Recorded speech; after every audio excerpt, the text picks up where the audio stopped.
तो दोस्तों आज के इस वीडियो में मैं आप लोगों को दुनिया के सबसे तेज रफ्तार स्ट्रेटेजिक बॉम्बर के बारे में बताऊंगा। और ये खाली दुनिया के सबसे तेज रफ्तार बॉम्बर नहीं बल्कि इतना महंगा एयरक्राफ्ट था कि बताया जाता है कि ऐसे एक एयरक्राफ्ट की कीमत में करीबन 3 एयरक्राफ्ट कैरियर को निर्माण करना संभव है। और दोस्तों इसी कीमत की वजह से सिर्फ ऐसे 2 ही एयरक्राफ्ट को निर्माण करना संभव हो पाया। और आज के इस वीडियो में आप लोगों को डिटेल में इसी एयरक्राफ्ट के बारे में बताऊंगा और साथ में ये भी बताऊंगा कि इस एयरक्राफ्ट के प्रोजेक्ट को आगे क्यों नहीं बढ़ाया गया। तो डिटेल में जानने के लिए वीडियो के आखिर तक बने रहिए और चैनल को सब्सक्राइब और वीडियो को लाइक जरूर कीजिए। तो दोस्तों 60 के दशक में एक तरीके से अमेरिका और सोवियत यूनियन के बीच में सबसे तेज रफ्तार बॉम्बर को निर्माण करने का रेस चल रहा था। और एक तरीके से ये रेस तब समाप्त हुआ जब दुनिया के सबसे तेज रफ्तार बॉम्बर का निर्माण हुआ। इवन दोस्तों ये प्रोजेक्ट इतना क्रिटिकल और इतना कॉस्टली था कि सिर्फ 2 ही एयरक्राफ्ट को निर्माण करना संभव हो पाया। और कहा जाता है कि तब के समय के 3 एयरक्राफ्ट कैरियर की कीमत के बराबर था एक एयरक्राफ्ट कैरियर। तो दोस्तों कौन सा था ये बॉम्बर? दोस्तों असल में ये बॉम्बर था अमेरिकी XB-70 वैल्किरी सुपरसोनिक स्ट्रेटेजिक बॉम्बर। यह असल में एक high altitude high speed strategic bomber था जिसे ओरिजिनली नॉर्थ अमेरिकन एयरलाइंस के द्वारा 60 के दशक में निर्माण किया गया था। पहली बार इस एयरक्राफ्ट ने अपना उड़ान 1964 में भरा और उस दरमियान ये एयरक्राफ्ट करीबन माक 3.1 के रफ्तार से ट्रैवल भी किया और करीबन 23,000 मीटर या फिर कहे तो 23 किलोमीटर के ऑल्टीट्यूड तक उड़ान भरने में भी सक्षम रहा। दोस्तों एयरक्राफ्ट के अगर आकार को देखा जाए तो एयरक्राफ्ट का लंबाई करीबन 56.39 मीटर मतलब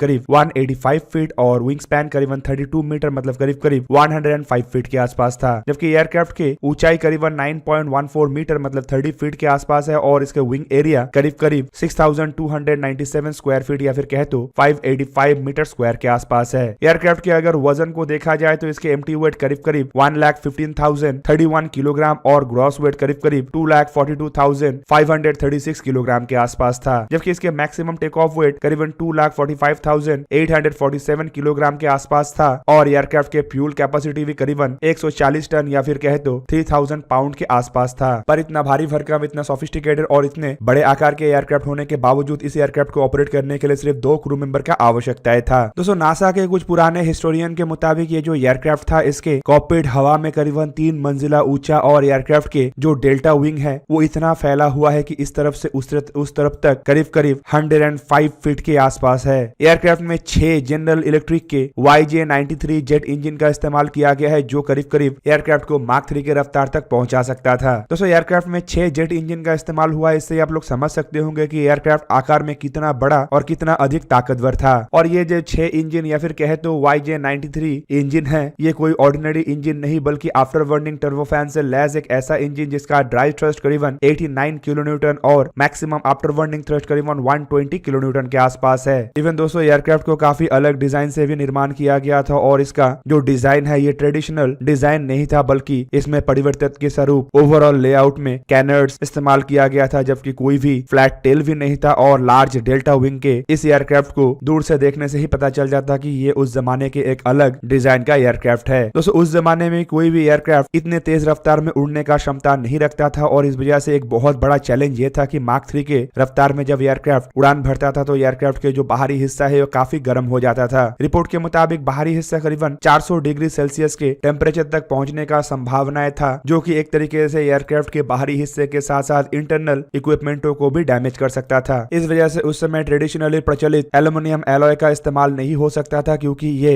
हीट को रेजिस्टेंस करने का क्षमता नहीं रखता था। हीट को रेजिस्टेंस करने के लिए या फिर कहे तो इस प्रॉब्लम को सॉल्व करने के लिए एक ऑल्टरनेटिव के रूप में नया पद्धति को अपनाया गया और एयरक्राफ्ट में टाइटेनियम मेटल का इस्तेमाल किया गया जो कि उस जमाने में हैंडल करना काफी अधिक डिफरेंट भी था। दोस्तों उस जमाने के टेक्नोलॉजी को अगर देखा जाए तो टाइटेनियम एलॉय को तैयार करना या फिर उसका इस्तेमाल एयरक्राफ्टों में करना तब एक बहुत ही क्रिटिकल टेक्नोलॉजी के रूप में देखा जाता था। इवन अगर उस जमाने में टाइटेनियम के प्रचलन को देखा जाए या फिर टाइटेनियम के इस्तेमाल को देखा जाए कि ये अधिक इतना कम था कि इसे एक महंगा तरीन धातु के रूप में देखा जाता था। पर ये इंजीनियरों के लिए बड़ा मुश्किल नहीं था बल्कि मुश्किल था इसे परिवर्तित करके एयरक्राफ्टों में इस्तेमाल करना। और आखिरकार इंजीनियरों के द्वारा टाइटेनियम एलॉय का इस्तेमाल करके XB-70 के एक प्रोटोटाइप को निर्माण किया गया। दोस्तों जिस XB-70 का निर्माण किया गया था वो असल में उस जमाने में टेक्नोलॉजिकली सबसे हाईटेक इक्विपमेंट या फिर कहे तो सबसे हाईटेक एयरक्राफ्ट भी था जिनमें कई तरीके के नए टेक्नोलॉजीज जैसे कि इमरजेंसी टेक ऑफ कैपेबिलिटी को भी जोड़ा गया जो बाद में SR-71 जैसे सीक्रेट एयरक्राफ्ट में भी XB-70 से इनहेरिट किया गया था। दोस्तों यहाँ पे जो SR-71 एयरक्राफ्ट का बात कहा जा रहा है ये एक तरीके से काफी सारे टेक्नोलॉजी को XB-70 से इनहेरिट किया है और आकार में छोटा ये सीक्रेट एयरक्राफ्ट या फिर कहे तो रिकॉनेसेंस एयरक्राफ्ट एक तरीके से मार्क 3 के रफ्तार तक पहुंचने में सक्षम था। पर SR-71 एयरक्राफ्ट को वार्म अप करने का आवश्यकता था, मतलब एयरक्राफ्ट को टेक ऑफ करने से पहले एक तरीके से एयरक्राफ्टों के इंजन को गर्म करने का भी आवश्यकता था और एयरक्राफ्ट में पायलट को एक स्पेशलाइज्ड प्रेशर सूट पहनने की आवश्यकता था, क्योंकि SR-71 जितना ऑल्टीट्यूड में उड़ान भरता था उतने ऑल्टीट्यूड में पायलट नॉर्मल सूट में सर्वाइव नहीं कर सकते। दूसरी तरफ अगर XB-70 एयरक्राफ्ट को देखे तो इसमें इस तरीके के आवश्यकता है नहीं था। ये एयरक्राफ्ट इमरजेंसी टेक ऑफ करने का क्षमता रखता था, लेकिन टेक ऑफ से पहले एयरक्राफ्ट को भी वार्म अप का आवश्यकता था और करीबन 25 मिनट तक वार्म अप करने के बाद ही ये एयरक्राफ्ट टेक ऑफ करने में सक्षम था। रिपोर्ट के मुताबिक एयरक्राफ्ट के टैक्सिंग टाइम मतलब रनवे के ऊपर दौड़ने का टाइम सिर्फ 45 सेकंड था, मतलब 45 सेकंड के रनवे के ऊपर रनिंग के बाद ही एयरक्राफ्ट टेक ऑफ करने में सक्षम था। पर एयरक्राफ्ट का सबसे बड़ा फीचर यह था कि XB-70 में पायलट को किसी भी तरीके के फिजिकल एग्जामिनेशन या फिर किसी भी तरीके के प्रेशराइज सूट पहनने के कोई आवश्यकता नहीं था और एयरक्राफ्ट के फ्लाइट के दरमियान पायलट को किसी भी तरीके के कोई भी फिजिकल हार्म पहुंचने का भी डर नहीं था और इसी कारण से इसे एक तरीके से स्ट्रेटेजिक बॉम्बर या फिर कहे तो लॉन्ग रेंज तक उड़ान भराने वाले एयरक्राफ्ट में गिना जा सकता है। XB-70 जैसे एयरक्राफ्ट अपने एक उड़ान के दरमियान करीबन 11,340 किलोग्राम के बॉम्ब्स को लेकर उड़ान भर सकता था और दोस्तों अगर आकार के रूप में इसके पेलोड को देखा जाए तो ये काफी कम था और इस वजह से इसे एक तरीके से न्यूक्लियर स्ट्रेटेजिक बॉम्बर के रूप में भी देखा जाता था, जो करीब करीब 14 बॉम्ब को या फिर कहे तो 14 न्यूक्लियर बॉम्ब को कैरी करने में सक्षम था।